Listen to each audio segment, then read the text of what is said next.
Hi, and welcome to Primo University, and welcome to my deck. We're at my home today. We're actually going to be cooking on my grill, and today's class is going to be about two-zone cooking.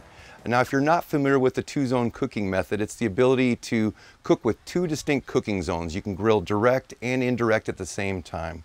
Primo's patented oval design allows you to do that far more than any round ceramic grill. So in this video class, what we're going to do is I'm going to demonstrate the grill, give you a few tips on cooking, and then we're going to end the class with one of my favorite things to do, which is actually cook. We're going to do a little bit of surf and turf. We're going to do ribeyes and some shrimp and really show you the benefits of two-zone cooking. So let's get started. The first thing I really want to show you is Primo's patented oval shape. Now we call it an oval design, but it's really two round grills that intersect each other, and that's what gives you those two distinct zones. Now let's look inside the grill. I'm going to take the cooking grates out right now, and to eliminate a lot of the questions that some of you may have, you know, all the grills are pristine, they're all brand new. Well, this is my personal grill. It's got about 400 cooks on it. You're going to see that black patina that's on the inside of the ceramics.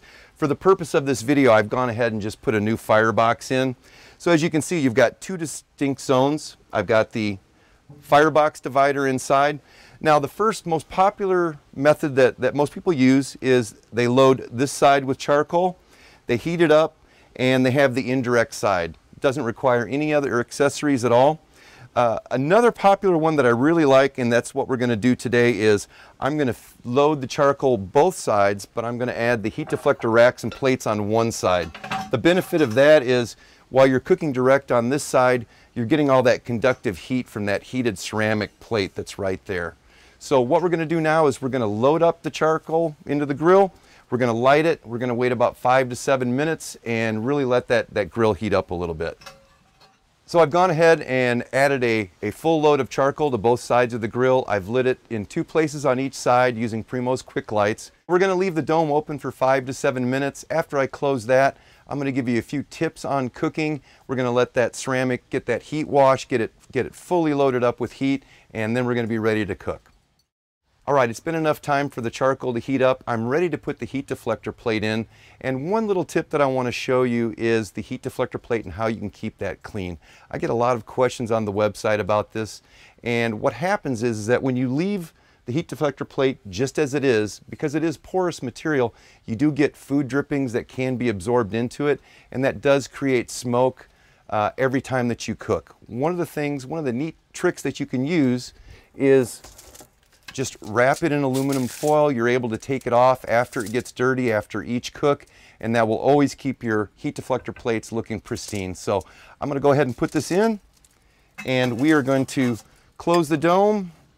I'm going to open up the draft door all the way. I want that heat to really start to rise. We're going to go up to about 375 degrees, and that's going to take about another 10 minutes or so. All right, I'm going to go ahead and open it, and we're going to take a reading on the direct and indirect side. Now on this indirect side, I'm shooting it with the laser. Now even though the grill is showing 400 degrees, the direct temperature at the charcoal is 929.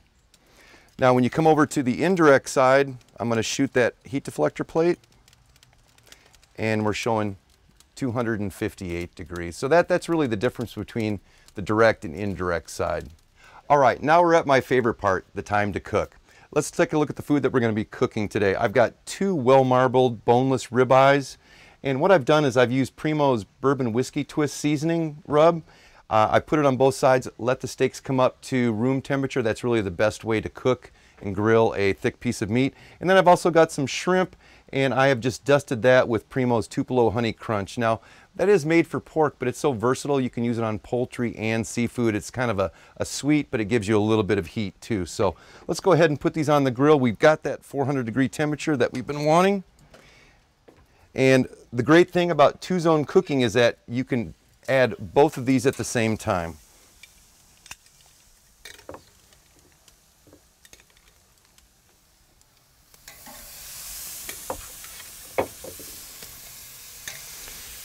Now I'm going to go ahead and close the grill. What we're going to do is, because those steaks are about 1 inch thick, we're going to let them go about 3 to 4 minutes on the first side. Then we're going to flip them, and the shrimp can just sit there and roast, and then we're going to move it over to the direct side and just give it a little bit of a char before we pull it off. So I'll see you in just a few minutes. All right, so it's been about 4 minutes. What we're going to do is go ahead and flip those steaks and check on the shrimp. Everything's looking good.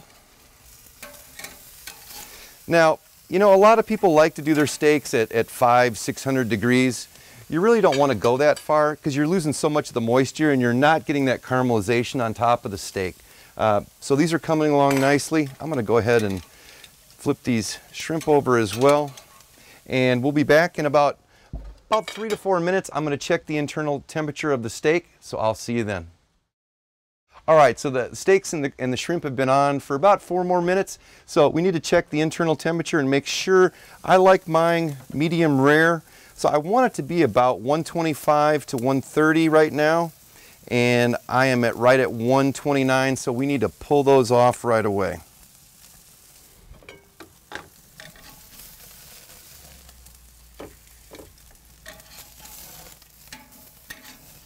Oh, that looks great.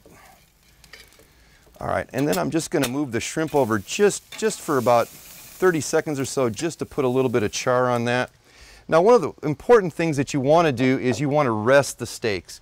That allows the internal juices to really redistribute throughout the steak so it doesn't bleed once you start to cook it. Now, you can use aluminum foil. What I'm doing is I'm just placing a plate over it, and we're going to let that sit there for about 3 to 4 minutes, and that'll let that just turn out to be extremely juicy. All right, so I'm going to take the shrimp off too. Got a good sear on that. And one little trick, you may have seen it in the other videos with John, is that I do use 2 skewers.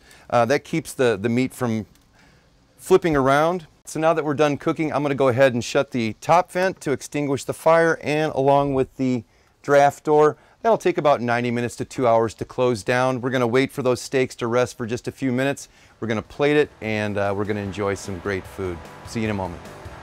All right, I'm going to go ahead and cut a piece of this meat, see how it turned out. It's supposed to be medium rare, and oh yeah, it is super juicy.